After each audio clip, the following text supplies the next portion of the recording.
அன்பு நெஞ்சங்களே, இறைவன் நமக்கு தந்த புதிய நாளிலே இறைவனுக்கு நன்றி கூறி இறை வார்த்தையால் நம் வாழ்வை அலங்கரிப்போம்.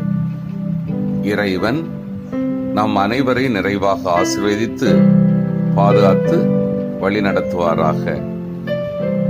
இன்றைய நற்செய்தி வாசக சிந்தனை. இயேசுவும் பேதுருவும். யோவான் நற்செய்தி நூல் பிரிவு 21, இறை சொற்றொடர்கள் 15 முதல் 19 முடிய. இதன் விளக்கம் அறிவோம். பேதுருவே திரு அவையின் தலைவர் என்பது எல்லா காலத்திலும் ஏற்றுக்கொள்ளப்பட்ட உண்மை. இயேசு சீடரிடம், நீங்கள் என்னை விட்டு போய்விட நினைக்கிறீர்களா என்று கேட்டபோது பேதுருதான் அவர்கள் சார்பாக, ஆண்டவரே, நாங்கள் யாரிடம் போவோம்? நிலை வாழ்வு அளிக்கும் வார்த்தைகள் உம்மிடம்தானே உள்ளன என்கிறார். அதுபோன்றே இயேசு தம் சீடரிடம், நான் யார் என மக்கள் சொல்கிறார்கள் என்று கேட்டபோது இங்கும் சீடர் சார்பாக, பேதுருவே, நீர் மெசியா என்று அறிக்கையிட்டார். பல்வேறு முக்கிய நிகழ்வுகளில் யாக்கோபோடும் யோவானோடும் அவரே உடனிருந்தார். யாயீரின் மகன் உயிர் பெற்ற போதும், இயேசுவின் உருமாற்றத்தின் போதும், கெத்செமனி தோட்டத்தில் இரத்த வியர்வை வியர்த்த போதும் யாக்கோபும் யோவானும் மட்டுமே பேதுருவோடு இருக்க அனுமதிக்கப்பட்டன. பேதுரு திருத்தூதரின் தலைவராக இருந்த காரணத்தால் தான் அவர் மும்முறை இயேசுவை மறுதலித்தது நற்செய்தி நூல்களில் இத்துணை முக்கியத்துவம் பெற்றுள்ளது.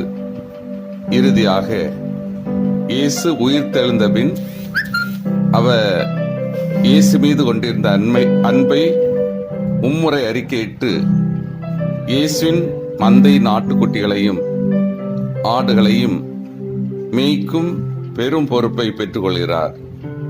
இவ்வாறு இங்கு பேதுருவே திரு அவையின் தலைவர் என்னும் உண்மை ஐயத்திற்கிடமின்றி உறுதி செய்யப்படுகிறது.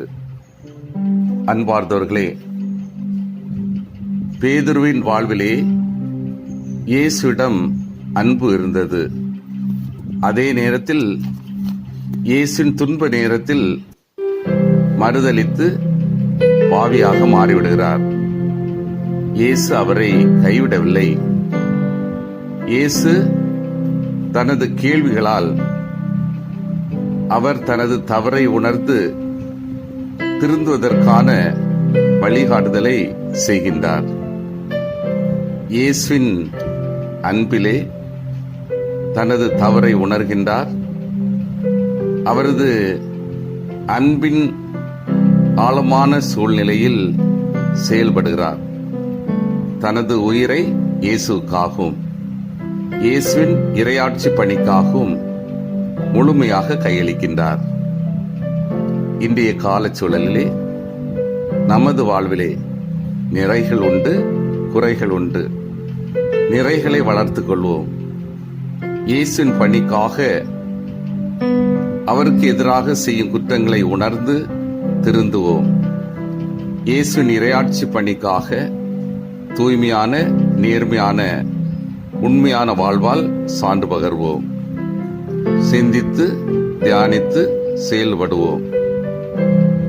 நான் இயேசுவின் உண்மையான சீடராக திகழ முடிகிறதா? எனது வாழ்வின் செயல்பாடுகளை அடிக்கடி ஆய்வு செய்து எனது பலவீனத்தை அகற்றுகின்றேனா? எனது வாழ்விலே இயேசுவின் அன்பை முழுமையாக ஏற்று அனுபவித்து சான்று பகர்கின்றேனா? மன்றாடுவோம். வல்லமை மிக்க இறைவா, நாங்கள் அனைவரும் இயேசுவின் அன்பை முழுமையாக சுவைத்து இயேசுவின் பணிவாழ்வுக்கு எதிராக செய்யும் குற்றங்குறைகளை உணர்ந்து திருந்தி தூய்மையான, நேர்மையான உள்ளத்துடன் இயேசுக்கு சான்று பகர வரம் தாரும். ஆமீன்.